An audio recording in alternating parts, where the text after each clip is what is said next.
Well, let's talk more about this with Alexander Kolyander, who is a senior fellow at the Centre for European Analysis, specialising in the Russian economy and politics. The war in Ukraine has been going on longer than Russia's involvement in the Second World War. Are the Russian public exhausted by this? Yes, Russian public is definitely exhausted, and we can see it even from the Russian pollsters, who, let's not forget, are controlled or at least watched by the Kremlin. And we see that Putin's popularity, as well as the popularity of the parliament and the government, are at the lowest level since the full-scale war started in 22. The pain felt is coming from the blocked internet and rising prices inside the country, and also from the slow economy. Russian economy became a perfect two-tier economy. There is a government-supported military part of the economy, which is doing all right, as you would expect, and the civilian part of the economy, which is stagnating at best.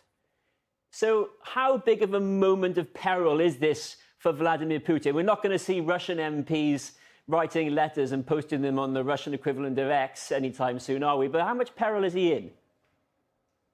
I don't think there is a peril of some kind of an internal coup or a revolution or, public unrest. That I still do not believe to happen in the foreseeable future.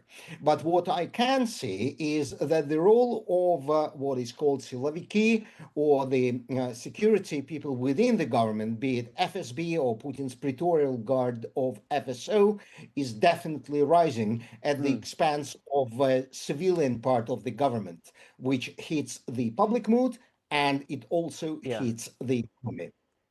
We saw the images there, didn't we, of his very modest, scaled-back victory parade. Is that a sign of weakness, do you think? He didn't have the confidence to go full Putin with it?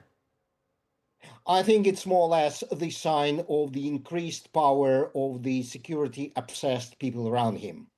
Because the main reason was to explain to Putin and persuade him that the symbolic parade, which is Russia's biggest event of the year, should be scaled down because there is a clear danger of Ukrainian attacks on the parade, on Moscow, and on Putin himself.